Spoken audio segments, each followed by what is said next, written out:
Bien, vaya abriendo su Biblia, por favor, en el Salmo número 3. Salmo número 3, que hemos titulado Confiando en medio de las luchas. Confiando en medio de las luchas. Salmo número 3. Vamos a leer, para continuar con nuestra serie. Salmo de David, cuando huía de delante de Absalón, su hijo.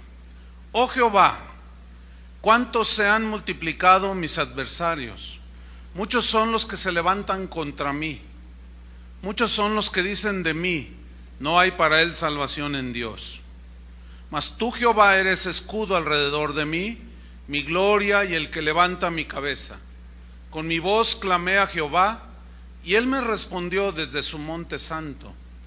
Yo me acosté y dormí y desperté porque Jehová me sustentaba. No temeré a 10 millares de gente que pusieren sitio contra mí. Levántate, Jehová, sálvame, Dios mío, porque tú heriste a todos mis enemigos en la mejilla, los dientes de los perversos quebrantaste.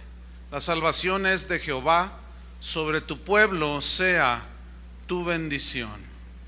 El Salmo 3 es un canto de confianza en medio de las luchas, en medio de los ataques, de las aflicciones. Este Salmo 3 era cantado, formaba parte del himnario de Israel y era cantado por las mañanas. Al iniciar el día, la gente podía tomar este canto, la gente que estaba en alguna situación, y cantando le pedían auxilio al Señor. Y esto nos habla pues de que nosotros podemos cantar también cánticos que imploran el auxilio del Señor, como la última de las alabanzas que entonábamos. Eres más grande que los problemas, y eso aumenta nuestra fe. Y David, en este salmo, dice verdades que hoy vamos a aprender. Dios nos revela verdades muy importantes para cuando estamos en semejantes situaciones. Vamos pues al versículo 1, donde comienza a decirnos la razón del por qué surge este Salmo 3, y está ahí al principio del versículo 1. Dice que es un salmo de David, él es el autor. Y luego dice, cuando huía de delante de Absalón, su hijo. Esta fue la razón. ¿Qué había pasado?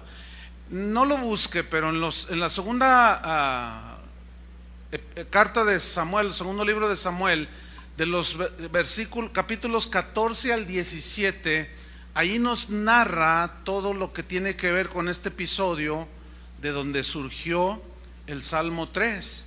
Las aflicciones y las luchas que David estaba enfrentando eran una consecuencia de su pecado. Él había cometido adulterio, él había cometido homicidio, eran pecados muy, muy ofensivos delante de Dios. Dios se disgustó, no le agradó, y manda a un profeta llamado Natán a reprender a David de parte de Dios. Y si vemos en 2 de Samuel capítulo 12, versículo 9, ahí vemos cómo David es advertido por Dios de que iba a tener que enfrentar las consecuencias de su pecado, de sus grandes ofensas a Dios. Pero vamos a leer 2 de Samuel 12, versículo 9. Ahí vemos pues que dice en el versículo número 9, porque le está reprendiendo Natán. ¿Por qué pues, dice, tuviste en poco la palabra de Jehová, haciendo lo malo de delante de sus ojos? A Urías Heteo heriste a espada, y tomaste por mujer a su mujer. A él lo mataste con la espada de los hijos de Amón, por lo cual ahora no se apartará jamás de tu casa la espada. Esto era como consecuencia de su asesinato. Fíjense, la Biblia dice que si sembramos un bien segaremos, ¿no es cierto? Si sembramos una injusticia, segaremos injusticia. Es decir, que nuestras acciones producen siempre consecuencias. Si son buenas acciones, producen buenas consecuencias. Si son malas acciones, producen también malas consecuencias. Entonces le dice, por lo cual ahora no se apartará jamás de tu casa la espada, por cuanto me menospreciaste y tomaste la mujer de Urías Heteo para que fuese tu mujer. Así ha dicho Jehová: he aquí yo haré levantar el mal sobre ti de tu misma casa. O sea, iba a venir trastornos a su hogar por causa de adulterio, por causa de homicidio. Dice en el versículo, estoy en el 11, así ha dicho Jehová: aquí yo haré levantar el mal sobre ti de tu misma casa, y tomaré tus mujeres delante de tus ojos, y las daré a tu prójimo, el cual yacerá con tus mujeres a la vista del sol, porque tú lo hiciste en secreto. Mas yo haré, está hablando el Señor, yo haré esto delante de todo Israel y a pleno sol. O sea, todo Israel se dio cuenta de su pecado, todo Israel se iba a dar cuenta de que había que enfrentar las consecuencias, sufrir las consecuencias del mismo.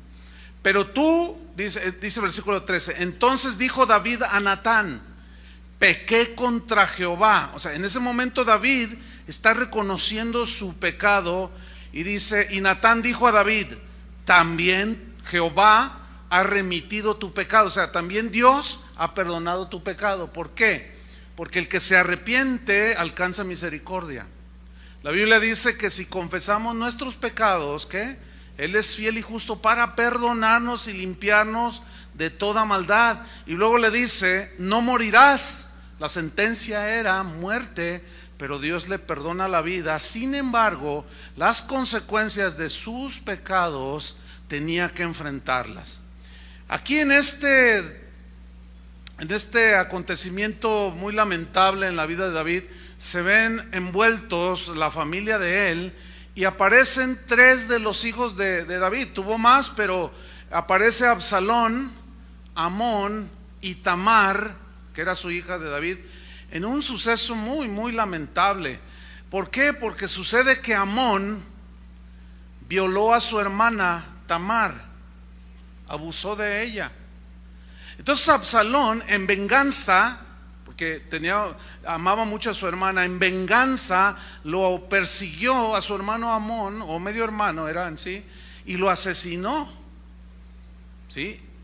Absalón posteriormente se levanta en contra de su padre para arrebatarle el reino, y se volvió su peor enemigo porque le robó el corazón de la gente y lo puso en contra de David, de su misma casa. ¿Sí? Lo que se hace este Absalón era, dice la Biblia, que se ponía a la puerta de la ciudad y comenzaba a hablar con la gente y a decirles: oh, si yo fuera el rey de Israel, y les empezaba a prometer. Hagan de cuenta los políticos ahora, ¿no? Cada vez que los oigo yo me acuerdo de Absalón. Entonces, como la gente quiere cosas buenas, cuando oyen promesas, la gente le nace la esperanza.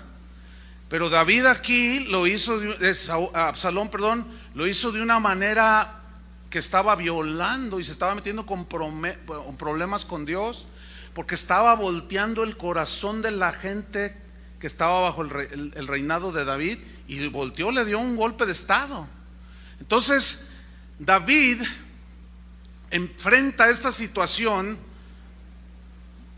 con fe, con confianza. David sabía que todo esto eran consecuencias de su pecado. El profeta Natán se lo había dicho. ¿Sí? Entonces David fue perdonado por Dios, ciertamente, pero él entendió perfectamente que las consecuencias de sus pecados tenían que ser enfrentados. Vemos aquí a Dios disciplinando a sus hijos, y vemos aquí también que hay un principio. ¿Cuál es ese principio? El principio es el siguiente, que lo hemos compartido en otras ocasiones, pero aquí resalta de una manera muy, muy clara, y es este es el principio: nuestros pecados son perdonados y borrados cuando nos arrepentimos. ¿Cuántos creen eso? Así dice la Biblia. Cuando tú te arrepientes, te abrazas de la cruz de Cristo, crees en su muerte, que fue por tus pecados, en ese momento tus pecados son borrados. Pero el principio enseña esto: las consecuencias de nuestros pecados debemos enfrentarlos con fe. Muchos de ustedes, si no es por decir que todos, cuando llegamos a los pies de Cristo, cometimos un sinfín de cosas allá afuera. No conocíamos a Dios.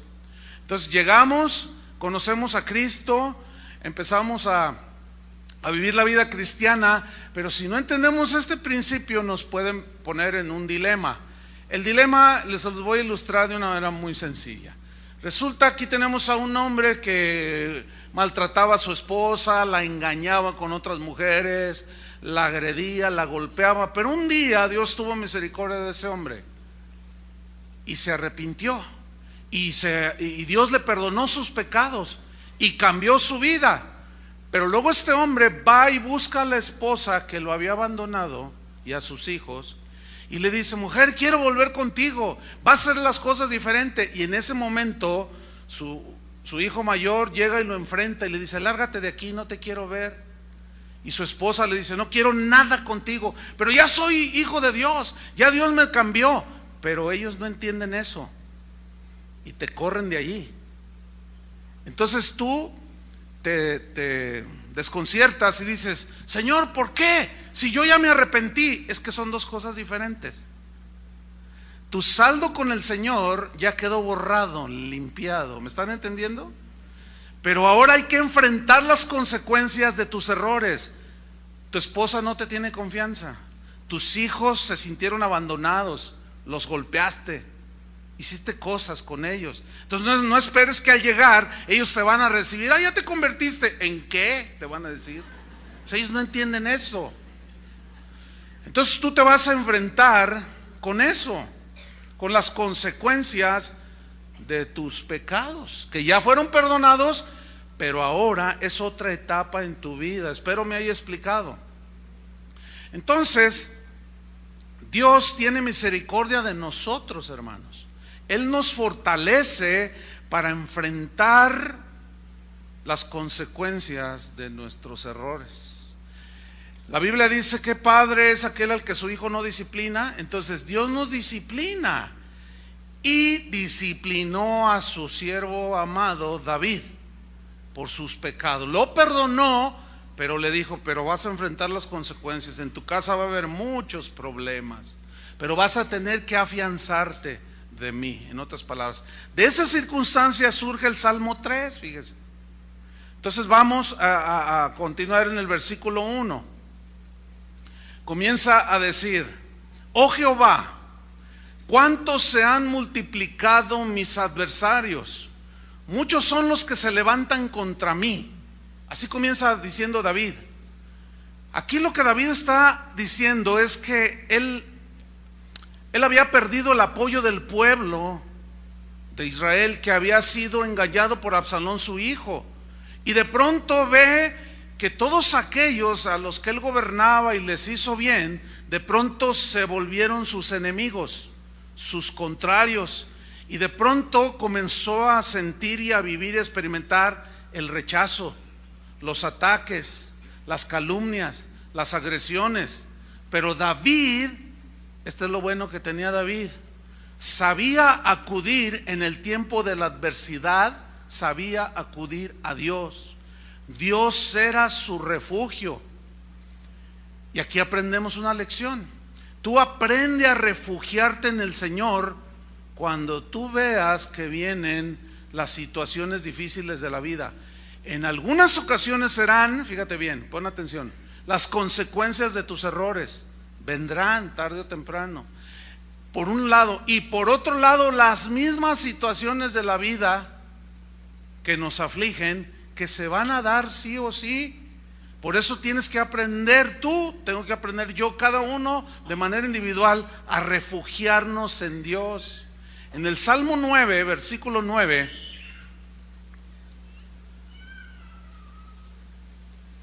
Salmo 9, versículo 9, dice así: Jehová será refugio del pobre, refugio para el tiempo de angustia. Ahí está. En ti confiarán los que conocen tu nombre, por cuanto tú, oh Jehová, no desamparaste a los que te buscaron. ¿Qué hizo David? David sabía lo que había hecho, Sabía que tenía que enfrentar las situaciones, las consecuencias de su pecado, pero él hizo lo correcto. Se refugió en Dios y él sabía que Dios no lo iba a desamparar, porque Dios no desampara a los que le buscan. ¿Por qué? Porque Dios conoce nuestra condición de imperfección. ¿Entienden? Y extiende su misericordia. Entonces, versículo 2 dice, David continúa diciendo: muchos son los que dicen de mí, no hay para él salvación en Dios. Esta frase, muchos son los que dicen de mí, nos muestra cómo el ataque era directo hacia David. Él estaba en lo recio de la batalla, de la rebelión. Sus hijos se habían matado entre sí, habían cometido inmoralidad, y esta gente comenzó a atacar a David y probablemente hasta acusarlo de que aún ellos eran afectados como pueblo por causa de sus pecados. Porque cuando, por ejemplo, un presidente comete errores, todos los gobernados padecemos las consecuencias, ¿no es cierto? Cuando un padre de familia comete un error grave, los que llevan las consecuencias son la esposa y los hijos. Cuando una esposa comete errores graves, vienen las consecuencias y está involucrado el esposo y están involucrados los hijos. Cuando un hijo comete un pecado grave, se ven involucrados sus hermanos y sus padres. Entonces, ¿por qué todo eso? Porque hay una imperfección en nosotros, somos seres imperfectos. Entonces David dice: muchos son los que dicen de mí. Hablaban en contra de él, y esto aquí era como tratar pues sin duda era una agresión, pero David, fíjate, no dudaba de Dios, porque Dios le había advertido. David era un hombre que sabía confiar en Dios, pero eso no lo libró de que lo acusaran, lo atacaran. Es como esto, mira, volviendo al ejemplo del hombre que abusó de su familia. Resulta que, por otro lado, ahora ya conoce a Cristo este hombre, pero como seguimos en la imperfección, se siguen cometiendo errores, ¿no es cierto? Y la gente comienza a señalarte y te dice: a ver, no que muy cristiano, te dicen. No que muy cristiano, mira, ya levantaste la voz. Los cristianos no se enojan, te dicen. Y como tú perdiste el dominio ahí, te desesperaste y te empiezan a acusar, y todo eso puede desalentar tu vida. Puedes entrar en una incertidumbre, en una duda de decir: ay Señor, pero ¿qué voy a hacer? Es verdad, no, se me hace que a mí Dios ya me abandonó, y comienza la duda, ¿sí? Pero David era un hombre que sabía confiar en Dios hasta el final. Y este es otro principio que nosotros debemos aprender, porque cada quien sabe si conoce al Señor, ¿sí o no? Cada uno de nosotros sabe si nos hemos entregado a Jesús, si somos lavados con su sangre, si somos nuevas criaturas. Cada uno de nosotros sabe. Pero sí están conscientes que seguimos en esa imperfección, que seguimos fallando. Entonces te pueden atacar, te pueden decir un montón, que eres lo peor, que eres peor hasta que David,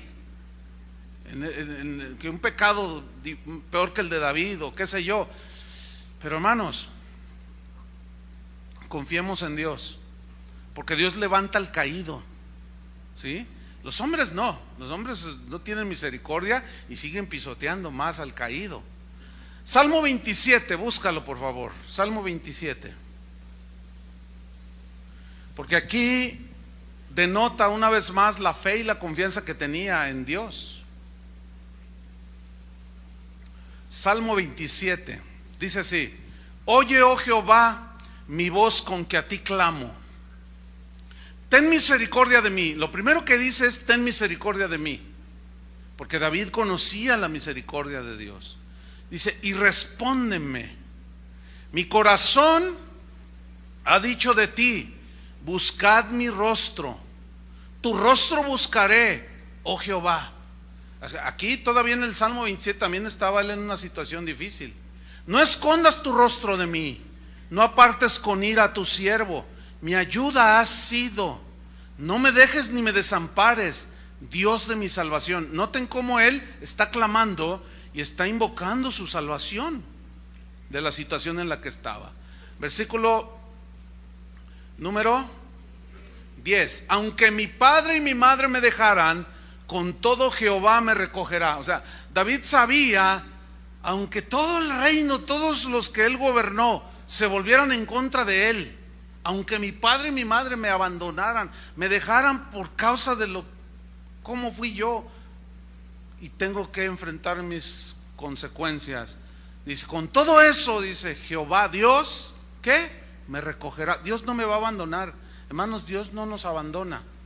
Nos puede abandonar aquel que decía que era tu amigo, aquel que decía que te apreciaba, pero en cuanto cometiste un error te abandonó, y no solo te abandonó, te pisoteó y se volvió en contra de ti, como si él fuera perfecto, ¿verdad? Luego dice en el versículo 11, enséñame, oh Jehová, tu camino y guíame por senda de rectitud a causa de mis enemigos. O sea, yo no quiero hacer nada que no te agrade a ti, Señor. Mis enemigos me asedian, pero yo no quiero ni tomar venganza ni amargarme. No, Señor, dame tú esa senda, guíame por esa senda. Versículo 12. No me entregues a la voluntad de mis enemigos, porque se han levantado contra mí testigos falsos y los que respiran crueldad. Alguien me comentaba, pastor, ¿qué hago? Ayúdame a orar para que Dios me dé otro trabajo. Y yo le decía, ¿por qué? ¿Qué problemas tienes el trabajo? Dice, pues es que de ahora que yo me convertí, que me entregué a Cristo, todos mis amigos, mis compañeros de trabajo me dieron la espalda, se burlan de mí, y ya no, se ve que ya no les simpatizo nada, porque ya no hago las cosas que hacía con ellos. Entonces ellos ahora me están calumniando, me están fincando fraudes que yo no he cometido. Entonces me dice, pastor, ore por mí para que Dios me lleve a un lugar donde no haya gente mala. Y yo le dije, ay, híjole, pues yo quisiera saber dónde está ese lugar. Ok, podemos orar para que Dios te saque de allí y te lleve a otro lugar. ¿Dónde te gustaría trabajar? Donde tú estés, allí va a haber gente de todo tipo. Y si tú quieres vivir para Cristo y caminar en integridad, te vas a echar de enemigos a un montón de gente. Entonces mejor quédate allí. Y allí tú pídele a Dios sabiduría para saber cómo enfrentar a tus enemigos con la sabiduría de Dios. Entonces le dice en el versículo 13, hubiera yo desmayado si no creyese, y allí ya está hablando de la fe. Hubiese yo desmayado si no creyese que veré la bondad de Jehová en la tierra de los vivientes. Y luego en su cántico, porque el Salmo 27 también es un cántico, da una exhortación a los que escuchaban el cántico y dice, aguarda a Jehová, esfuérzate y aliéntese tu corazón. Sí, dice, espera a Jehová. Y luego al final del versículo que estamos estudiando, que es el 2, hay una palabra, está un punto y luego dice Shelah. ¿Lo ve allí en su Biblia? Ok, ¿qué es eso de Shelah o Selah? Esa palabra es un término hebreo que en realidad es una instrucción musical, porque acuérdense que era un canto, y Shelah es una instrucción musical. Esa palabra significa pausa, que es donde participan solo los instrumentos. O sea, está cantando. Entonces cuando dice Shelah es como una instrucción a los músicos para que ejecuten instrumentalmente, o con sus instrumentos sigan ellos con la melodía. Y eso nos comprueba que aún una pieza musical instrumental ejecutada por gente llena del Espíritu Santo, también hay un lenguaje musical que ya hablaremos más adelante en la serie que próximamente iniciaremos sobre alabanza y adoración. Pero ¿qué es esa pausa? Entonces él deja de cantar y da esa instrucción a los músicos y ellos siguen tocando con esa unción, ¿sí? Que proyectaba algo hacia Dios, el sentimiento de los cantores, pero también era percibido por los oyentes y los adoradores que estaban ahí, ¿sí? Porque estaban oyendo hablar de mis adversarios, mis enemigos, Y la música tenía su tono, su melodía, que también ministraba sus corazones. Versículo 3. David sigue diciendo: mas tú, Jehová, o sea, se me han multiplicado los enemigos. No, ellos dicen que no hay salvación para mí, que ya Dios me abandonó. Mas tú, Jehová, y él comienza a hablarle a Dios. ¿A quién le tenemos que hablar? A Dios. Mas tú, Jehová, eres escudo alrededor de mí, mi gloria y el que levanta mi cabeza. Aquí vemos que David se tomó de la misericordia de Dios, y vemos que la protección de Dios estaba con David a pesar de la aparente derrota de David, por la paga de las consecuencias de sus errores, ¿sí? Entonces David sabía que Dios le había perdonado.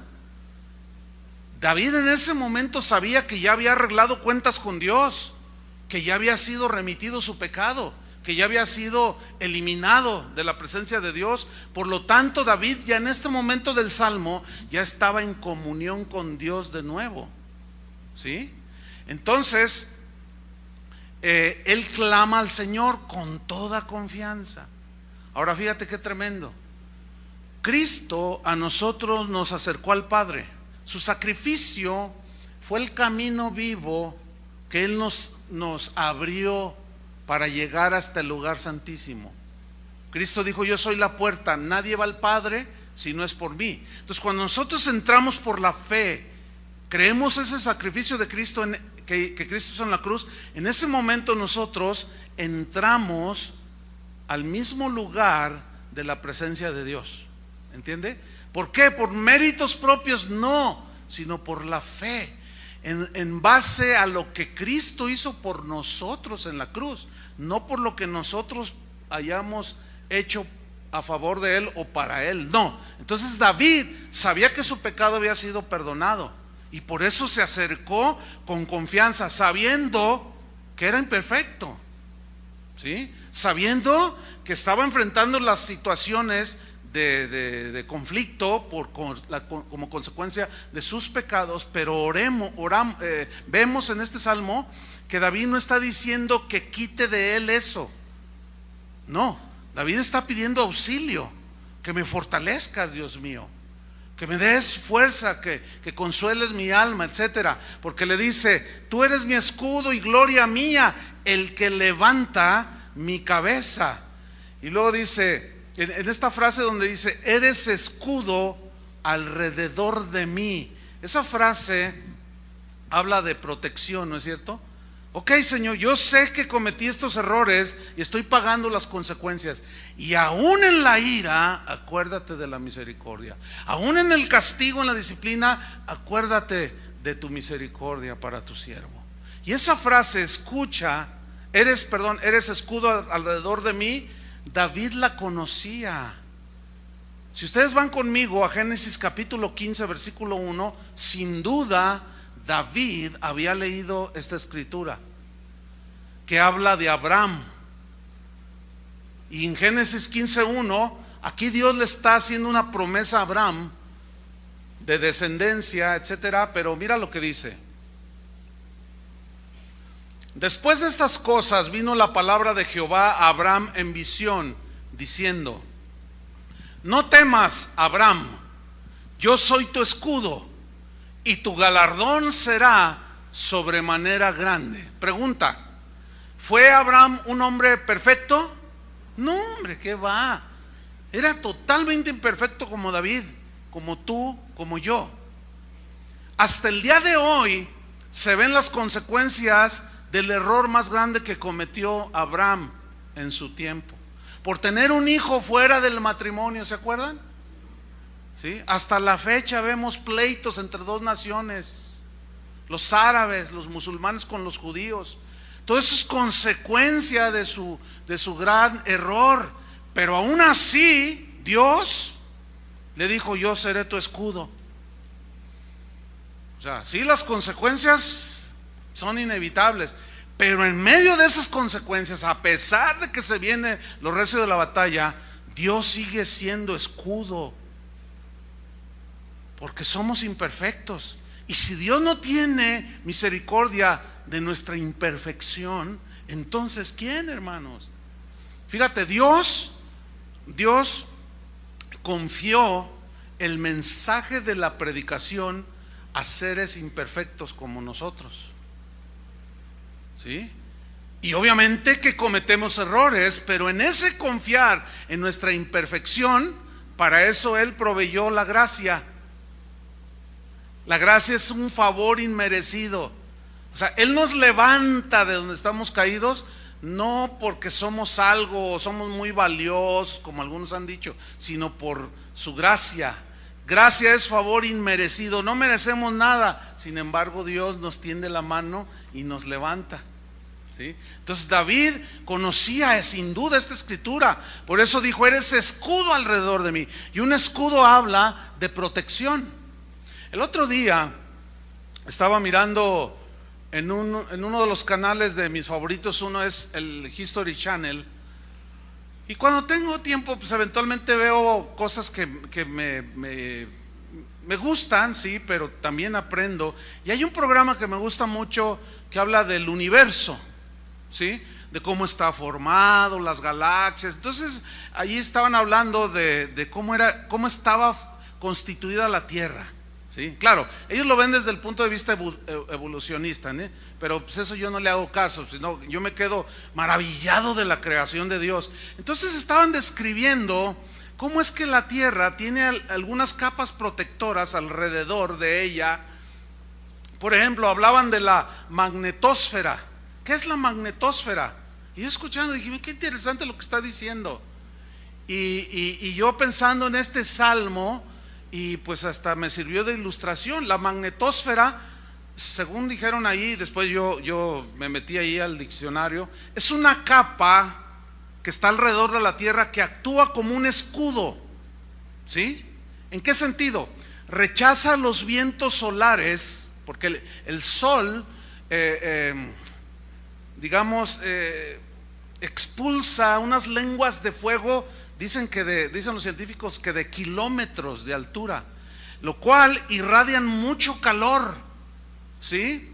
Que al llegar a la Tierra, este viento solar, así le llaman los científicos, pues la Tierra está protegida por la magnetosfera, que es como un escudo. Entonces los vientos solares son eliminados, rebotan y no penetran con toda su fuerza. Dicen los científicos que sin esta capa, la magnetosfera, el calor evaporaría toda el agua de la Tierra. Eso significa que no existiría la vida. Y más me sorprende lo maravilloso de la creación de Dios, ¿no? Cómo hasta en su creación diseñó lo que hoy llamamos un escudo. Así lo define la ciencia, ¿no? Es un escudo que ellos dicen se apareció, ¡puc!, y ahí apareció, ¿no? Nosotros sabemos que Dios lo puso el escudo ahí para proteger. Pero luego ya ahí entrando un poco en este asunto, dije: a ver, voy a leer más sobre el tema. Y empecé a leer sobre la capa de ozono. ¿Han oído de la capa de ozono alrededor de la Tierra? Bueno, ¿cuál es la función de la capa de ozono? El ozono, esta capa tiene la función de filtrar los rayos ultravioleta que el sol emana, y esa capa de ozono los filtra de tal manera que cuando llegan a nosotros no nos dañan. Pero escúcheme bien, porque aquí hay sabiduría de Dios también para entender las consecuencias de nuestros errores. ¿Cómo está la capa de ozono hoy? ¿Quién la dañó? ¿Dios o nosotros? Nosotros. El hombre industrializado, inteligente, en nombre de la comunidad, ha inventado un montón de cosas y ha utilizado todo tipo de químicos y los ha lanzado a la atmósfera, ignorando las consecuencias que hoy estamos viviendo. Hoy, como ahora en este puente, yo lo acabo de escuchar: no, pues los que se van a la playa, pues que se la pasen bien, pero no se olviden de no exponerse al sol, te dicen. Ya no es como antes, dicen, la capa de ozono está dañada. Los rayos ultravioleta ya no son filtrados con la misma efectividad que antes, por todos los gases y químicos que han subido a la atmósfera y están dañando. Entonces dicen, ahora ya si usted se mete al mar, procure no hacerlo como de las 12 del día hasta las 5 o 6 de la tarde. No sé cuántos están ahí metidos. ¿Por qué? Porque ahora todas esas instrucciones, porque ya nos dañan la piel, el cáncer en la piel se ha multiplicado, qué sé yo. Pero ¿quién es el culpable? Nosotros. ¿Quiénes pagan las consecuencias de sus errores? Nosotros. Ahora, tú puedes decir, bueno, sí, pero yo qué culpa tengo, pero aquí estamos. Así es como dicen algunos hijos que ven que sus padres se pelean y ellos se sienten frustrados, se ven mal y luego comienzan a decir, ¿yo qué culpa tengo de haber sido tu hijo? Yo no pedí venir al mundo, pero ya estás aquí. Es como si yo digo ahora, yo no tengo que ver nada con el daño a la capa de ozono. No, pues aunque no quiera. ¿Entienden? Y dicen que en los polos es donde están los mayores problemas. Yo he estado sobre todo en el polo sur, y está nevado, así la nieve por todos lados, y está el sol, y tú dices, no, pues no, hace mucho frío. No, hombre, pero pega el sol y al rato vienen las consecuencias. Ahí nos está mostrando que también hay consecuencias, fíjate, por violentar las leyes de la naturaleza. Entonces, esto nos ilustra precisamente lo que Dios le está diciendo a David. Sin embargo, David sigue diciendo, pero Dios es un escudo para mí. Ahora, ese escudo, esa capa que nos protege, por decirlo de una manera, de Dios, ese es impenetrable. ¿Entiende? O sea, vivimos las consecuencias de nuestros errores, pero aún así, porque así son las leyes de la naturaleza y de la vida. Pero en medio de todo eso, Dios nos protege, hermanos. Mira, el apóstol Pablo busca Efesios 6:16, porque aquí en este versículo, en este pasaje, Efesios 6:16, el apóstol Pablo habla de la fe, que la fe funciona exactamente como un escudo que rechaza los ataques del enemigo. El enemigo puede ser Satanás y sus huestes, pero también gente adversaria a nosotros, ¿sí?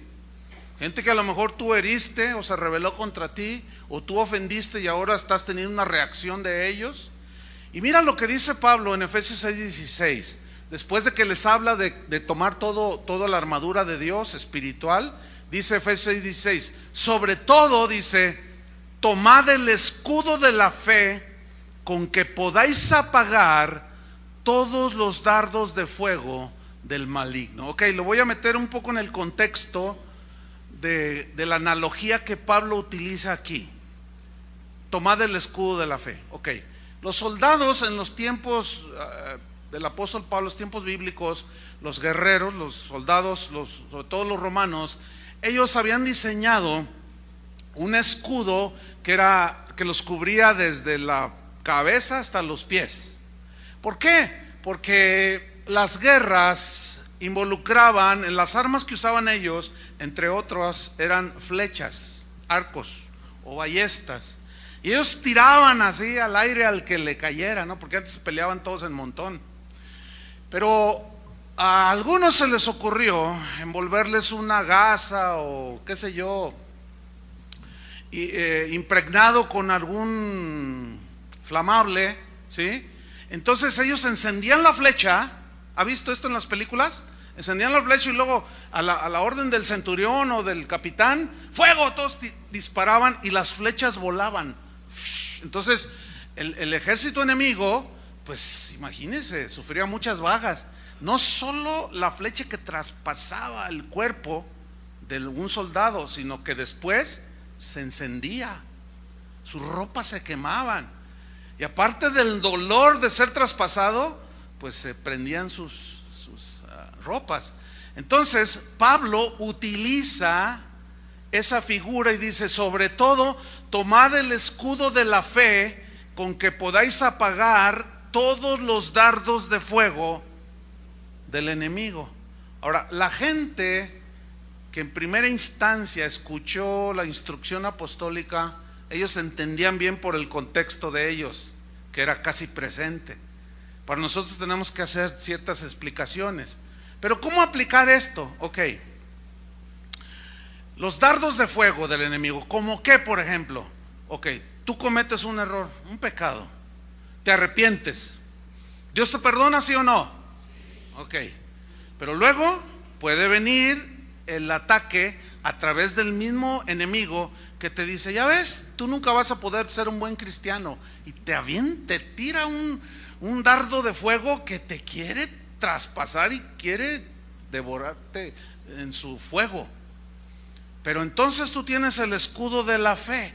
¿Qué dice la fe? Bueno, sí, pequé, pero Dios ya me perdonó y su sangre me limpia de toda maldad. La fe. ¿Qué es la fe? Creer. ¿Creer en qué? En Cristo y en lo que Él ha dicho en su palabra. Aún fíjate, así como David con la misma familia, su mismo hijo que se le volteó. Un hijo tuyo te puede tirar un dardo de fuego. ¿Sabes qué, papá? Tú no has cambiado, eres el mismo. Bueno, si eres el mismo, pues aguántate. O sea, si no has cambiado y sigues siendo el mismo, pues bueno, ya ni qué decir de eso. Pero supongamos que eres cristiano y que sí has cambiado, pero no eres perfecto. Escuchen bien, cristianos. ¿Entienden que el que tienes a tu lado no es perfecto? ¿Sí o no? Entonces no te pongas tan extremadamente duro con el imperfecto que está a tu lado, porque el que está a tu lado también sabe que tú eres imperfecto. ¿Entendieron eso? Eso es para que pues no hagamos las veces de enemigos unos de otros, y entre fuego amigo, fuego familiar, imagínate, fuego cruzado entre la familia, pues no va. Sin embargo, se da. Y puedes recibir un dardo de fuego de uno de tus hijos, o de tu esposa, o de tu esposo, o el mismo papá diciéndole a su hijo, no, tú eres un vago, tú no sirves para nada, papá, estoy estudiando, es que, no, mira, y tirarle dardos de fuego. Porque si ustedes son observadores, el problema de David ahí involucraba a sus hijos, su familia y la gente de su pueblo, de Israel. Entonces la fe funciona exactamente como un escudo. Por eso dice Pablo, tomen el escudo de la fe, con que podáis apagar todos los dardos de fuego del enemigo, y sobre todo, dice más abajo, tomad la espada del Espíritu, que es la palabra de Dios. ¿Sí? La espada del Espíritu, fíjate, qué tremendo. ¿Por qué? Porque la espada es la única arma con la que se puede hacer una agresión al enemigo. Pero en el caso de los hermanos, entre nosotros, no podemos usar la palabra de Dios en ese sentido, ¿entienden? Porque con el enemigo, ¿qué fue lo que hizo Jesús cuando Satanás lo tentó? Eran unos dardos de fuego que estaban siendo lanzados. Si eres hijo de Dios, di que estas piedras se conviertan en pan. Claro que era hijo de Dios, pero estaba Satanás tratando de desvirtuar el propósito por el cual Cristo había venido a la tierra. Entonces la palabra de Dios tiene que ser usada bien, ¿entiende? La palabra de Dios puede ser, también para algunos ha sido una espada de dos filos que mutilan todo, y eso no está contemplado en la Biblia, ¿sí? Porque la misma palabra ciertamente nos dice que nosotros pecamos, que nos equivocamos y que podemos tropezar, pero la misma palabra dice que el Señor nos levanta. Pero los demás posiblemente te quieran ver derribado, y ahí ya no entra la voluntad de Dios. Por ejemplo, en Gálatas 6:1 Pablo escribió, y no lo busquen, dijo: si alguno es sorprendido en alguna falta, los que son espirituales restáurenlo, levántenlo, sánenlo. ¿Cómo? Con espíritu de mansedumbre, considerándote a ti mismo, dice, no sea que tú también caigas en lo mismo. Por eso tiene que haber la misericordia. La palabra tiene que ser aplicada lo mejor posible. Entonces, David entendía y sabía que Dios era su escudo, su protector, su gloria, el que levanta mi cabeza, dijo. En otras palabras, el que me lleva a la victoria.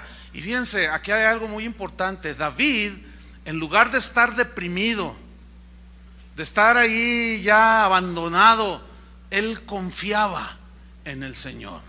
Él levantó su cabeza y decía: sí, Señor, yo pequé.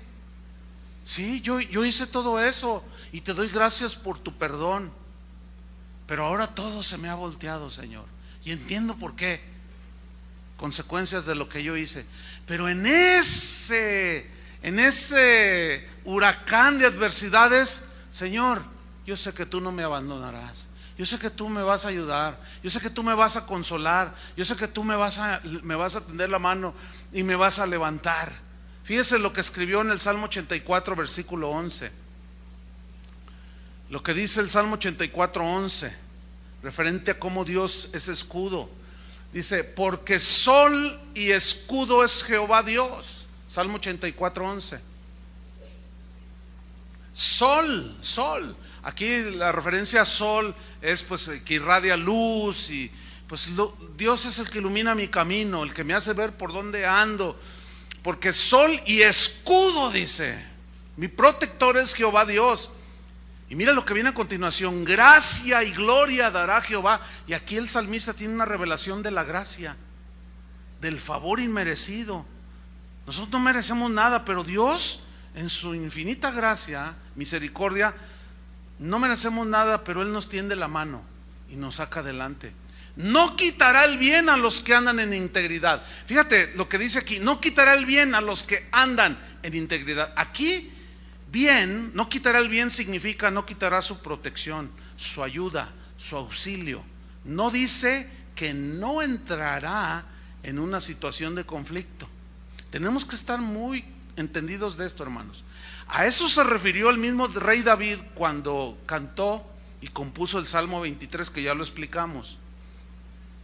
Cuando dice: y aunque ande en valle de sombra de muerte, no temeré mal alguno, porque tú estarás conmigo. Esa palabra, y aunque ande, significa: y a pesar de que yo ande en camino de muerte, o sea, camino de angustia, de adversidad, no temeré, porque aún allí, estando allí, no dice que nunca un cristiano no va a pasar esos valles de sombra. Dice que a pesar de que esté en esa situación, tú estarás conmigo. Ese es el gran engaño de la confesión positiva, que es sin duda, lo hemos hablado 20 millones de veces, lo hemos afirmado, sin duda es una enseñanza que ha perjudicado mucho la fe genuina de los creyentes. ¿Por qué? Porque les hacen confesar y dicen: no, tú no rechazas, el Hijo de Dios es para estar bien, y él no debe, los hijos de Dios no debemos de pasar adversidades, no debemos de pasar tribulaciones, y entienden mal, porque Cristo ya murió en la cruz. Sí, pero el mismo Cristo que murió en la cruz dijo: en el mundo tendréis ¿qué? Pero confíen, dijo. Y ven cómo va de la mano lo que David entendía, lo que David decía: y aunque ande en valle de sombra de muerte. Y David, el apóstol Pablo hablaba también de que él había sido perseguido, andaba entre falsos hermanos, andaba siendo atacado por los judíos. O sea, él nunca rehuyó. Él sabía que por otro lado, uno era enfrentar las aflicciones por consecuencias de pecado, pero también vienen aflicciones por el simple hecho de querer caminar con Cristo. Y también vienen ataques. Pero igual, hermanos, como sea esto, Dios es nuestro protector. ¿Entienden? Y aunque andemos ahí, podemos clamar al Señor. Por eso dice el versículo, sigo en el Salmo 84, 12: Jehová de los ejércitos, dichoso el hombre que en ti confía. ¿Por qué dice dichoso? ¿Por qué dice feliz? ¿Saben por qué? Escúchame bien, ¿por qué? Porque con Cristo y sin Cristo sufrirá consecuencias de sus errores, ¿sí o no? Con Cristo y sin Cristo vendrán situaciones a su vida que lo afligirán. Por eso dice: Dichoso el hombre que en ti confía. El otro día hablaba con una persona que viene aquí y me decía: pastor, por favor, dice, ore por un familiar que viene conmigo. Le digo: sí, pero ¿qué le pasa? Dice: es que acaba de morir su esposo y está totalmente desconsolada, no quiere escuchar a nadie, está desesperada, no sabe qué hacer. Le he hablado de Cristo, pero no quiere aceptar a Cristo, no quiere nada con Dios. Yo le dije: no, pues no se puede hacer mucho por ella. Ahora escúcheme bien, al cristiano y al no cristiano enfrenta consecuencias de sus errores, ¿sí o no? Y los mismos problemas de la vida. Por eso dice David: pero dichoso el hombre que en ti confía. Versículo número 4, estoy en el Salmo 3, versículo 4. Dice: con mi voz clamé a Jehová y él me respondió desde su monte santo. Con mi voz. Ya en algún salmo yo les había explicado, concretamente Salmo 23, de cómo Dios quiere que tengamos cada uno de nosotros una relación con Él. Dios no quiere triangulaciones, que yo vaya con Él para que tú le pidas a Él para favor mío. No. David decía: Jehová es mi pastor, en lugares de delicados pastos me hará descansar. A mí. Yo estoy con Él, yo lo conozco a Él, yo tengo una relación con Él. Y David aquí una vez más dice esta verdad que es muy poco observada: con mi voz yo clamé a Jehová. Yo estaba en angustia, todos se volvieron mis enemigos, entonces yo clamo al Señor, yo quiero ver su salvación. Y esto es muy lamentable. A mí me da mucha tristeza ver el estado espiritual de muchos cristianos con años en el Señor, y aflige mi alma, porque digo: ay Señor, hay tanta enfermedad espiritual, por llamarlo de una manera. Mire, en cierta ocasión recibí un correo que decía: pastor, fíjese que estoy en una situación buscando la voluntad de Dios para mi vida en un área que después me describió, y decía: yo me puse a orar, dice, y le pedí al Señor: Señor, muéstrame tu voluntad. Dice: entonces yo oí claramente que Dios me dijo, claramente me habló el Señor y me dijo, me está narrando ahí en el correo: busca al pastor Chuy Olivares y él te va a decir mi voluntad. Bueno, la idea no era provocarles risa, sin duda, no, esa no era la idea. Sin embargo, ¿cómo suena eso? Totalmente infantil. A ver, si esta persona tuvo la capacidad de oír a Dios, que le dijo claramente: busca, ahora resulta que yo soy el que le tengo que andar diciendo. Por el amor de Dios, hermanos, no. Y luego dice: bueno, es que comienza a narrar: es que hay una chica en mi congregación que pues me gusta mucho, pero yo quisiera saber si es la mujer que Dios tiene para mi vida. Y yo qué sé. Y según él, Dios le dijo con claridad que me preguntara, porque yo le iba a decir cuál era la voluntad de Dios. Imagínate nomás. Eso es muy lamentable, hermano. No. Antes de buscar todas esas cosas, el apoyo del hombre, el consejo del hombre, ve con Dios. Refúgiate en Dios. Háblale tú. A ver, di esto: yo hablaré con Dios. O sea, tú vas a ir con Dios y le vas a decir: Señor, tú conoces mi vida, tú conoces mi corazón, conoces mi circunstancia, conoces todo. Señor, yo necesito, alienta mi vida, Señor, alienta mi corazón, fortaléceme. Tú háblale a Él, por el amor de Dios. Cristo murió por ti, quiere tener una relación contigo. Mis ovejas, dijo Jesús, oyen mi voz. ¿Ven? Y eso es algo sano dentro de la doctrina cristiana, el enfatizar que tú puedes tener una relación con Dios, que tú te acerques a Dios. ¿Entiendes? Que Dios te escucha a ti. Eres tan imperfecto, soy tan imperfecto como el rey David. Y me atrevo a asegurar que la mayoría de nosotros tal vez no ha cometido la gravedad de los pecados de David. Sin embargo, Dios a él lo escuchó y fue su protector. Pero sabía que tenía que enfrentar lo que estaba viviendo. Entonces, él dice, él me respondió desde su monte santo. O sea, él recibió respuesta. Pero aquí vemos a un Dios misericordioso con sus hijos, que nos tiende la mano y que escucha nuestra oración. Pero también aquí hay una enseñanza.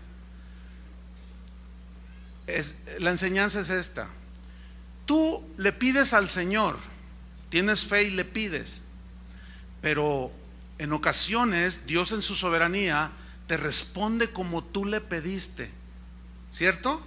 Como aquí. Pero según Dios en su plan y en su soberanía y conocimiento del futuro y de todo, que nada se le escapa, no siempre te responde como tú le pediste en tu oración. Un caso que siempre viene a colación es la experiencia del apóstol Pablo. He rogado 3 veces que quite de mí este aguijón en mi carne y Dios no me ha respondido. Al contrario, le dijo, bástate mi gracia, y le bastó su gracia. ¿Entienden? O sea, hay que conocer los diferentes aspectos de las verdades de Dios. Por un lado, como aquí, tú le pides en concreto lo que tú necesitas, y si te lo da, dale gracias, y si no te lo da, que te baste su gracia. ¿Entiendes? Porque a veces así es. A veces Dios no responde como Él quiere. A veces se tarda en responder. A veces te responde en 3 horas. A veces se tarda una semana. Abraham esperó 25 años para recibir a Isaac. Y en esa desesperación fue cuando cometió el error. Pero por favor, hermanos, no me vengan a decir a mí que por qué Dios no les contesta la oración. Yo qué sé. Por favor, ahórrenme horas en mi vida que son muy valiosas. Yo siempre ando, tengo un horario así, pero ustedes no se imaginan. Y esto ahorraría mucho. Yo no sé, hermano, ¿por qué Dios a ti se tarda en contestarte? ¿O por qué está callado? Yo no sé. Más bien pregúntale tú. Ahí concretamente es tu situación. Por eso el Salmo 3 nos ilustra todo eso. Era una situación personal, y lo que nos está enseñando es precisamente a tener a Dios como escudo y refugio. Ahora, avancemos rápido. Vamos al versículo 5 del Salmo 3. Entonces vemos aquí que la fe nos lleva al reposo de Dios. Aquí en el versículo 5 lo dice el rey David, dice, yo me acosté y dormí. Mira nada más esto. En medio de toda la adversidad, de todos los enemigos, David se acostó y se durmió. ¿Cuántos batallan por conciliar el sueño? ¿Por qué? Pensando qué voy a hacer mañana. ¿Se acuerdan lo que dijo Jesús? No te afanes. ¿Qué voy a hacer? Cada día tiene su propio afán. En otra versión dice, cada día trae su propio mal. O sea, tú descansa en el Señor. Yo me acosté y dormí y desperté, dice, porque Jehová, ¿qué? Me sustentaba. Entonces aquí vemos cómo la protección para David era presente. O sea, en medio de todo lo que le rodeó, él se pudo acostar, dormir y despertar, porque Dios velaba su sueño. David sabía descansar en Dios. Esta es la lección en este momento, en estos textos. Aprende a descansar en Dios. Se los voy a ilustrar. Cuando ustedes llegaron aquí a la congregación, empezó la alabanza, y todos, cuando termina la adoración, el director dice: por favor tomen sus asientos. Entonces, ¿qué hicieron ustedes? Pues yo los veo a todos. ¿Qué hicieron? Están sentados. Ahora, escuche, ¿cuántos de ustedes, cuando oyeron que dijeron tomen su asiento, se quedaron pensando: ¿y si la silla no me sostiene? Y todos allí, todos afligidos, ¿verdad? Porque, ¿y si se cae la silla? No, esa silla aguanta más de 100 kilos. Las blancas, esas de plástico, no. Pero es así. Ahora, ¿qué hicieron ustedes? Simplemente se sentaron, descansaron. Todo tu peso está en esa silla. ¿Oyen que la silla se queja? ¿Ustedes creen que Dios no pueda con nosotros?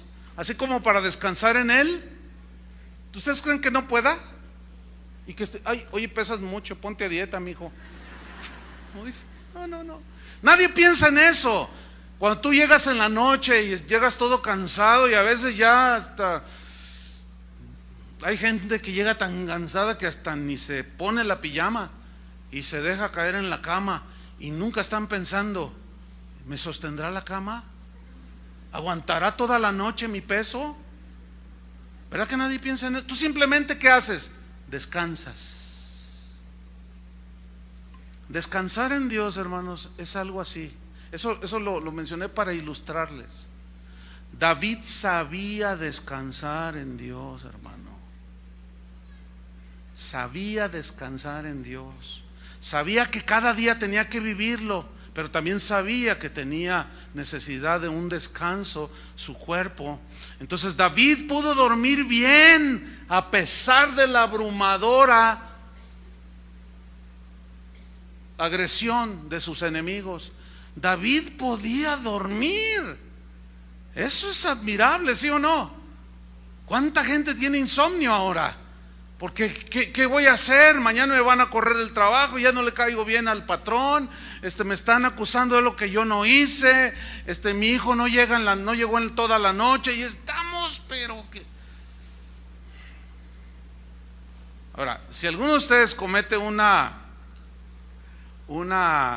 inexactitud al decir: pues es que a usted no le pasa nada, no, hermano, no. Por favor, sería muy necio que alguien dijera eso. Pero le voy a decir una cosa: cuando se aprende a descansar en Dios, hasta sueño bueno tienes. ¿Cuántos de ustedes, bueno, no levanten su mano, no es necesario, pero batallan pensando en todo esto y no saben conciliar el sueño, y luego al rato van a parar con un médico que les receta quién sabe cuántas pastillas? Yo desperté, dice, porque Jehová me sustentaba. Y luego sigue diciendo en el versículo 6: no temeré a 10 millares de gente que pusieren sitio contra mí. Eso era algo real, Lo sitiaron, lo cercaron, lo querían linchar. Pero él dice: no temeré a 10 millares de gente que pusieran sitio contra mí. Ahora, yo quiero que pongan mucha atención en esto, porque aquí la frase no temeré, no, en el original denota una actitud de fe, de humildad. No tiene un tono triunfalista. ¿Qué es un tono triunfalista? Es el típico cristiano, ¿verdad? Que, hermano, ¿cómo estás? Pues en victoria y poderoso y no sé qué. Pero ya nomás se aleja de ti y está todo derrotado. ¿Entiendes? Porque le han enseñado a confesar positivo, le dicen, ¿verdad? Pero ese es el típico, ¿verdad?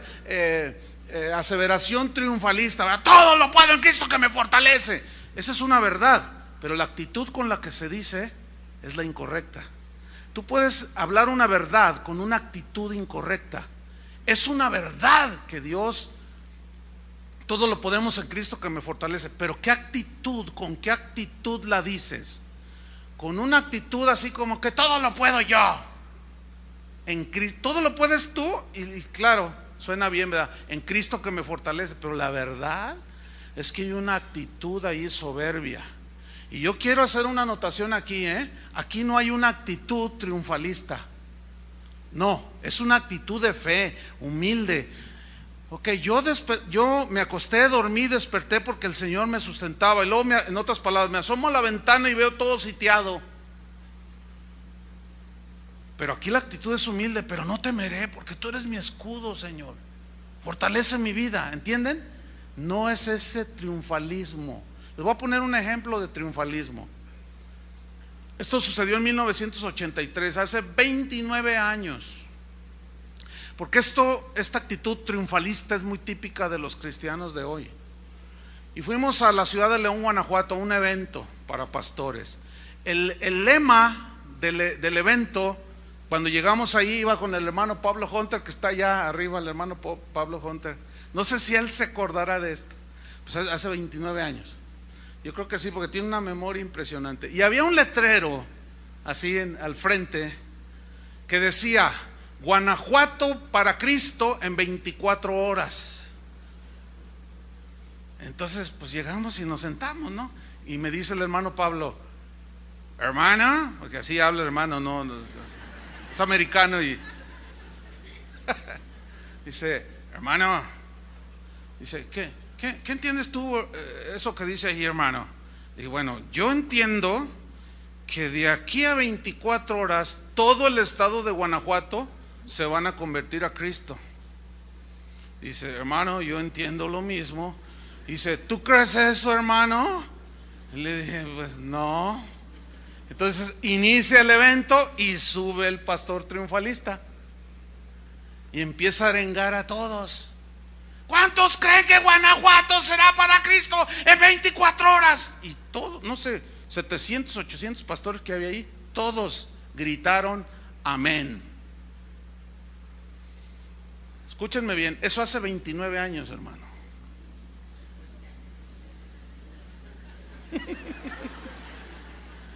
Y Guanajuato es de las zonas del país que menos cristianos hay. Ahora, estuvo arengando a todo el mundo. ¿De verdad lo creen? Sí, amén. Y hasta se ponían de pie y brincaban y aplaudían y todo. Y el hermano Pablo, y yo no me acuerdo quién más iba así. No, después nos dijeron: ¿qué? ¿No creen ustedes? Lo que pasa es que no tienen fe. No, espérame, compadre. Sí tenemos fe, pero no esa fe soberbia, triunfalista, que hace declaraciones sin ton ni son. Ahora, le voy a dar una definición de lo que es el triunfalismo. Esto es de la Real Academia Española. Tiene 3 acepciones. La primera es: triunfalismo es una actitud de seguridad en sí mismo y de superioridad respecto a los demás, fundada en la valía propia. Número 2, triunfalismo es optimismo exagerado procedente de tal actitud. Y número 3, triunfalismo es manifestación ostentosa e hinchada de exagerada confianza en sí mismo. Y cuando dice David: no temeré, él no está siendo triunfalista, hermanos. ¿Entienden? Tengan mucho cuidado con eso, porque la confianza en uno mismo lo hace tener actitudes soberbias. ¿Entiende? Y no. La actitud ante Dios no es de soberbia, hermanos. ¿Entienden eso, verdad? La actitud es de humildad. Y aquí David dice: no temeré. No temeré. Lo mismo decía en el Salmo 23: no temeré mal alguno. Pero él no está haciendo una declaración ostentosa de que es un hombre de gran fe. No. Era una actitud humilde, hermanos. Ahora, estamos hablando del reposo, aprender a entrar en el reposo, ¿sí? De saber descansar.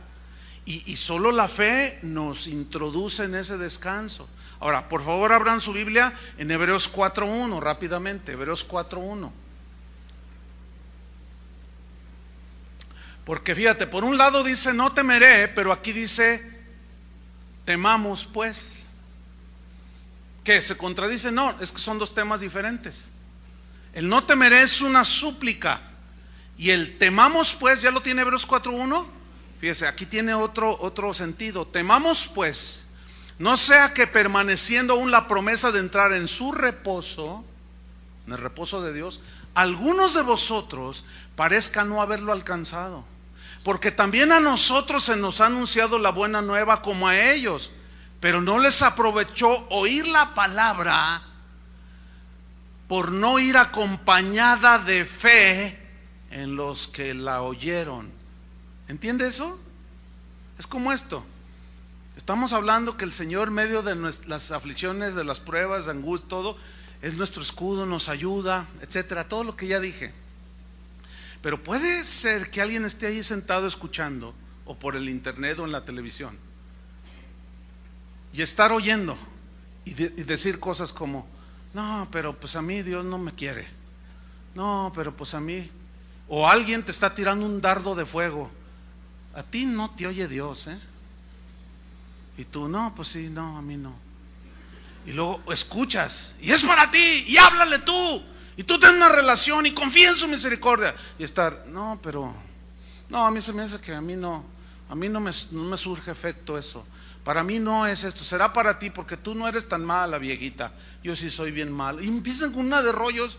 Escúchenme bien, no te sirve de nada si tú no crees lo que escuchas. Entonces, si tú no crees que puedes entrar en el reposo de Dios en medio de todo lo que ya describimos, no te va a servir de nada. Sigamos leyendo Hebreos, versículo 9. Por tanto, queda un reposo para el pueblo de Dios. Ahora, el reposo, aquí en el contexto no podemos leer todo, pero es Cristo, ¿entiende? Cristo es quien nos da el reposo, la fe y la confianza en Él. Fue Él, por medio de Él, que nos acercó al Padre, y ahora estamos justificados y tenemos paz para con Dios. Y cuando hay paz puedes dormir bien, ¿no es cierto? Entonces es Cristo nuestro descanso. Por tanto, dice, queda un reposo para el pueblo de Dios. El versículo 11 dice: procuremos pues entrar en aquel reposo, para que ninguno caiga en semejante ejemplo de desobediencia. ¿A qué se refiere? Se refiere a los israelitas que salieron de la tierra de Egipto, y Dios les había prometido una tierra que fluye leche y miel. Pero para llegar a esa tierra prometida tenían que pasar ¿qué? El desierto, que simboliza pues todo lo que usted ya puede entender ahora, ¿verdad? Carencias, dificultades, calor, frío, las aflicciones de la vida. Pero tenían que pasar ese desierto, hermanos, ¿sí? Y nuestra vida aquí es como ese desierto. Un día estaremos en la ciudad celestial, en la presencia de Dios, pero aquí estamos ahorita pasando figurativamente como ese desierto, que necesitamos la guía de Dios, ¿no es cierto? Necesitamos la palabra de Dios. ¿A quién iremos si solamente Él tiene palabras de vida eterna? Pero ellos les explicaba a Moisés y no creían. Pero es que allá está la tierra, vamos para allá. No, mejor vamos a regresarnos, porque extrañamos lo que comíamos en Egipto, y tú nomás nos sacaste de aquí para matarnos en el desierto. Y Moisés decía: no, Dios me ha dicho que les diga esto. Allí sí había triangulación, todavía no había una relación personal con cada uno. Pero ellos no creyeron y quedaron postrados en el desierto. ¿Se acuerdan que Josué mandó unos espías a la tierra? ¿Se acuerdan? Y eran 12, y llegaron y les dice: a ver, denme el reporte. Y 10 de ellos dijeron: no, pues ¿cómo está la tierra? No, pues ahí hay unos gigantotes impresionantes, y no, es unas ciudades amuralladas hasta el cielo, dicen. Y nosotros éramos a su parecer como chapulines, como langostas, chiquititos así. ¿Quién no ha pisado un chapulín? No podemos entrar a esa tierra, no podemos. Y de repente se levantan Josué y Caleb: a ver, momento, miren, aquí está una prueba de la riqueza de esa tierra. Traían unos racimos de uva que los iban cargando en unos travesaños. Imagínate los racimos de uva. Y dice: no, la tierra es buena en gran manera, como Jehová Dios nos había dicho, y podemos entrar porque Dios está con nosotros. Y no podemos. Y sí podemos. Josué y Caleb no eran triunfalistas, hermano. Su fe la basaban en la promesa de Dios que ellos iban a entrar. Ahora, los 10 y un montón no entraron. ¿Por qué? Porque no creyeron. Cuando Caleb pisa la tierra, le dice a Josué: oye, yo quiero ese monte. Y Josué: agárralo, es para ti, le dice. Si la tierra era abundante. Y ahí descansaron, entraron al descanso del Señor. Pero la fe, hermanos, la fe. Finalmente en el Salmo 3, versículo 7 dice: levántate, Jehová, sálvame, Dios mío. Ese levántate igual es una súplica, no es una orden, es una súplica. Levántate, Señor, a favor mío. No era una orden como hoy desgraciadamente a los cristianos les enseñan a ordenarle a Dios. Es una súplica, no es una orden. Porque tú heriste a todos mis enemigos en la mejilla, los dientes de los perversos quebrantaste. David sabía cómo Dios solía tratar con sus enemigos, los que se oponían a él, a Dios. Les rompía los dientes, los dejaba chimuelos. ¿Se acuerdan de David cuando se enfrentó al gigante Goliat? ¿Fue un triunfalista David? No, fíjese, no. Su celo era genuino. Y todos le tenían miedo al gigante y él dijo: ¿cómo? ¿Ustedes por qué huyen? Enfrenten al gigante, es que está muy grandote. Pero Dios es más grande. Pues yo lo voy a enfrentar. Triunfalista, confiaba en su fuerza. No. Cuando Goliat lo vio, dijo: ¿qué, soy perro? Para que vengas a mí con palos y con piedritas. Porque lo vio que traía unas piedritas ahí. Ahora él tomó la onda y cuando se la tira al gigante, ¿él estaba confiando en su puntería? ¿En su fuerza? No, hermano. Él sabía que si Dios no dirigía la piedra, no servía de nada. ¿Sí o no? David era un hombre que desde jovencito aprendió a confiar en Dios, hermano. Cuando cometió sus errores, siguió con esa fe. Cuando enfrentó sus consecuencias, siguió confiando en Dios. Esa es la lección, hermanos. Porque termina diciendo: la salvación es de Jehová. Dios es el que nos va a ayudar, decía David. Dios es el que me ayuda a mí. Dios es el que te va a ayudar a ti. No es tu destreza, no es tu conocimiento, no es tu habilidad, es tu confianza en el más grande. Y termina con algo que parece que no tiene nada, pero tiene mucho. Dice el último versículo, al final: sobre tu pueblo, ¿qué? Sea tu bendición. Fíjate, ¿quién se le había revelado? El pueblo. Pero él no tenía amargura. Esa es una señal de aquel que confía en Dios. Puedes tener los peores enemigos, pero no amargar tu corazón. Y desearle bien al que te desea mal. Y bendecir al que te maldice. Y orar pidiendo una bendición para el que es tu enemigo. Eso es el cristianismo, hermanos. Y esa es la lección para nosotros hoy. Amén. ¿Aprendieron algo? Démosle gracias a Dios.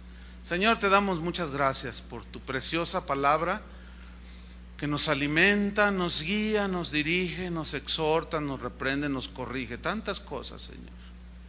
Estamos tan agradecidos porque podemos entender que tú estás allí, Señor, que ciertamente nuestros pecados han sido perdonados en la cruz de Jesús.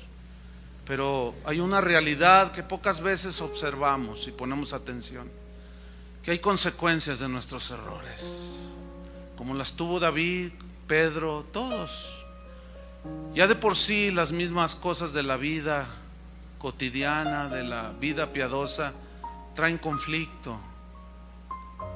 Pero la fe y la confianza en ti, Señor, nos hacen reposar, descansar, confiar, que a pesar del asedio de 10 millares de enemigos que calumnian, que vociferan, que sueltan veneno y quieren vernos destruidos, a veces son de la misma familia,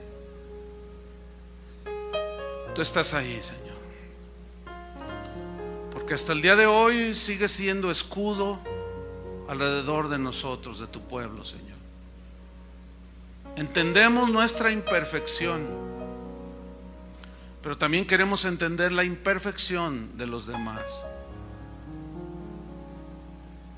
Y si tú, Señor, cuando nosotros los imperfectos nos equivocamos y te ofendemos y nos arrepentimos, nos perdonas por tu misericordia, tú nos enseñas a hacer lo mismo.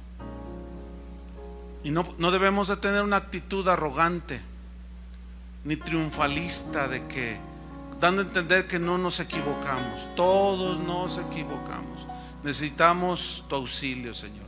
Sálvanos, Señor. Sin duda aquí hay en este auditorio, nos están escuchando muchos que están en una situación como David. Pero, Señor, que tu palabra les haya producido la verdadera fe. La fe que los haga entrar y que los hace entrar en tu reposo, Señor. Que descansemos confiando que tú eres nuestro ayudador, que tú eres nuestro escudo, que eres nuestro proveedor, nuestro sanador. Que mientras dure la batalla, Señor, tú alentarás el corazón de tus hijos. En el nombre de tu santo Hijo Jesucristo, que dio su vida por nosotros en la cruz, te damos las gracias, Padre. Amén. Que Dios los bendiga a todos.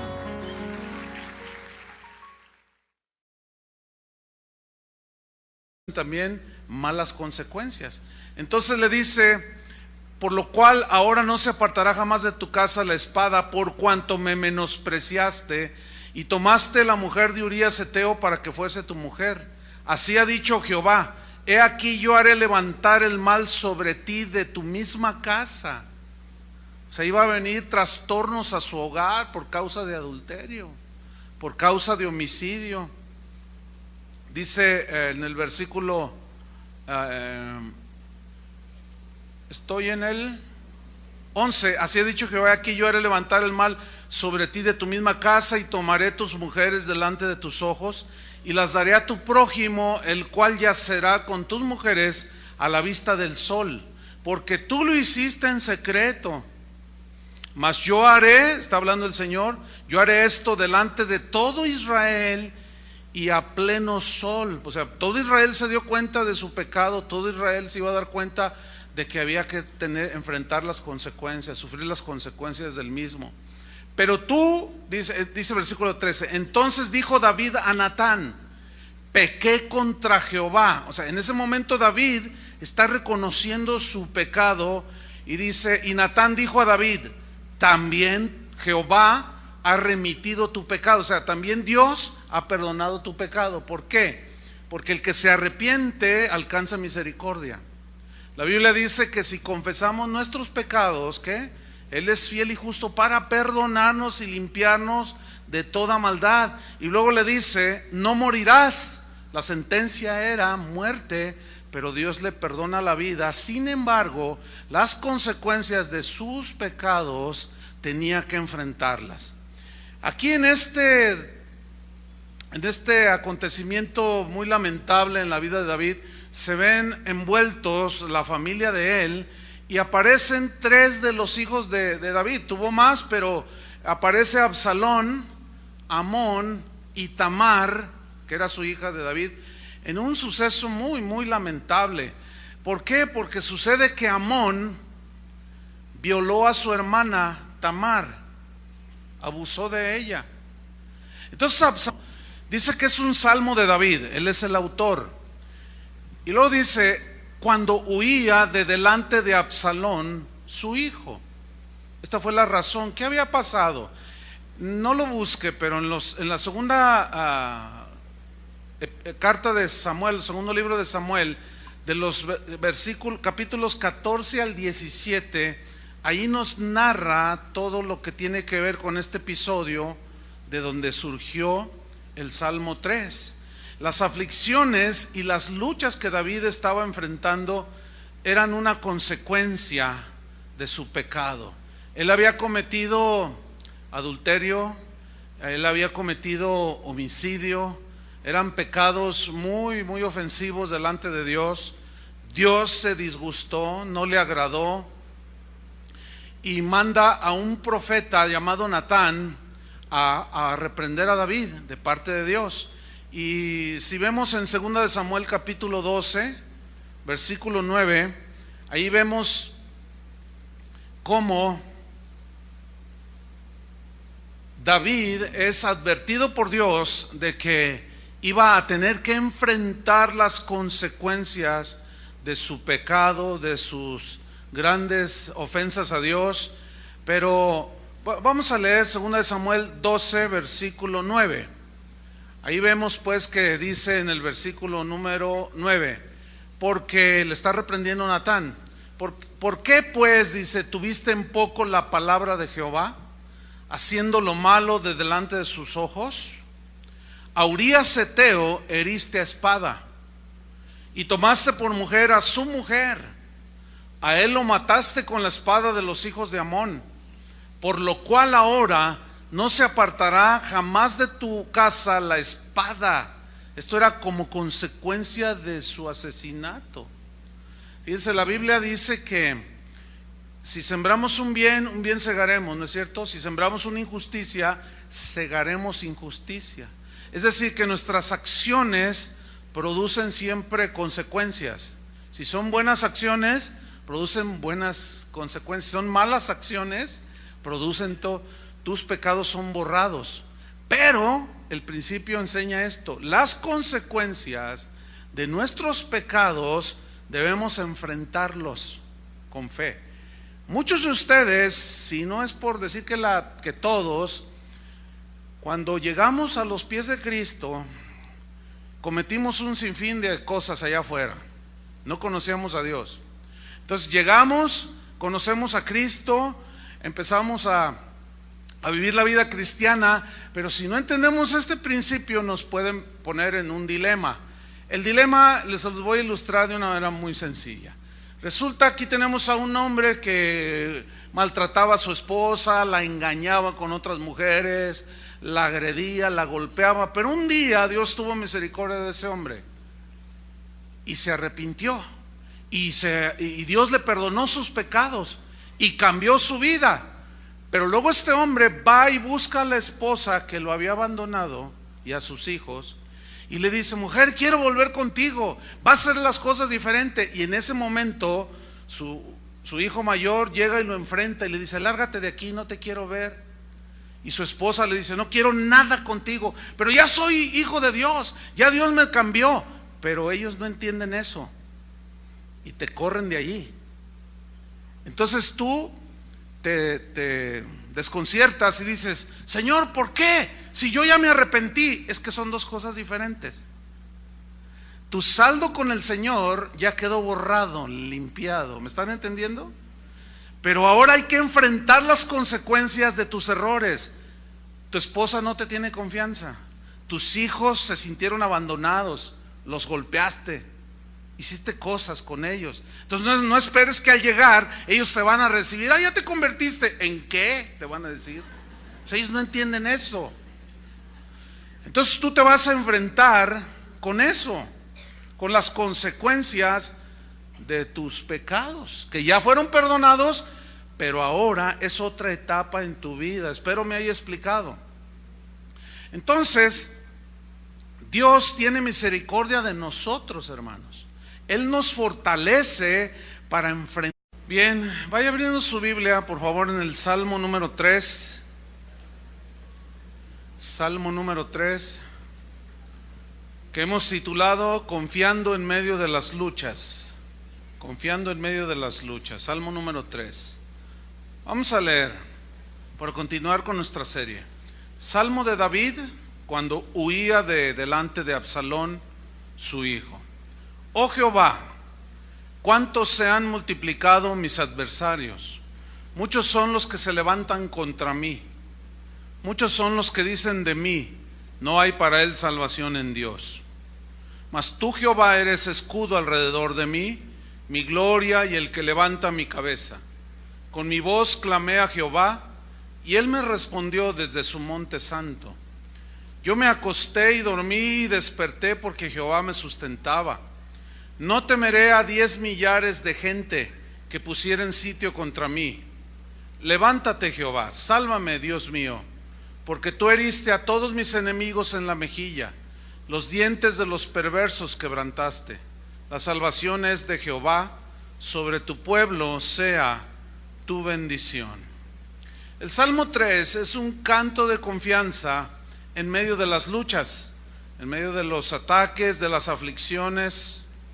Este Salmo 3 era cantado, formaba parte del himnario de Israel y era cantado por las mañanas.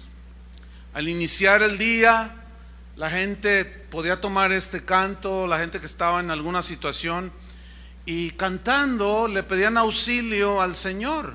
Y esto nos habla pues de que nosotros podemos cantar también cánticos que imploran el auxilio del Señor, como la última de las alabanzas que entonábamos: eres más grande que los problemas, y eso aumenta nuestra fe. Y David en este salmo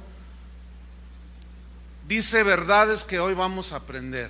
Dios nos revela verdades muy importantes para cuando estamos en semejantes situaciones. Vamos pues al versículo 1, donde comienza a decirnos la razón del por qué surge este Salmo 3, y está ahí al principio del versículo 1. Absalón, en venganza, porque amaba mucho a su hermana, en venganza lo persiguió a su hermano Amón, o medio hermano era en sí, y lo asesinó.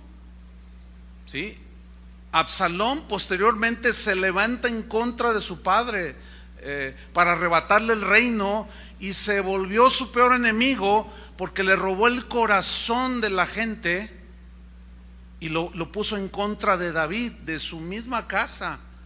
¿Sí? Lo que se hace este Absalón era, dice la Biblia, que se ponía a la puerta de la ciudad y comenzaba a hablar con la gente y a decirles: oh, si yo fuera el rey de Israel, y les empezaba a prometer. Hagan de cuenta los políticos ahora, ¿no? Cada vez que los oigo yo me acuerdo de Absalón. Entonces, como la gente quiere cosas buenas, cuando oyen promesas, la gente le nace la esperanza. Pero David aquí Absalón, lo hizo de una manera que estaba violando y se estaba metiendo con problemas con Dios, porque estaba volteando el corazón de la gente que estaba bajo el reinado de David, y volteó, le dio un golpe de estado. Entonces David enfrenta esta situación con fe, con confianza. David sabía que todo esto eran consecuencias de su pecado. El profeta Natán se lo había dicho. ¿Sí? Entonces David fue perdonado por Dios, ciertamente, pero él entendió perfectamente que las consecuencias de sus pecados tenían que ser enfrentados. Vemos aquí a Dios disciplinando a sus hijos, y vemos aquí también que hay un principio. ¿Cuál es ese principio? El principio es el siguiente, que lo hemos compartido en otras ocasiones, pero aquí resalta de una manera muy, muy clara, y es este es el principio: nuestros pecados son perdonados y borrados cuando nos arrepentimos. ¿Cuántos creen eso? Así dice la Biblia. Cuando tú te arrepientes, te abrazas de la cruz de Cristo, crees en su muerte, que fue por tus pecados, en ese momento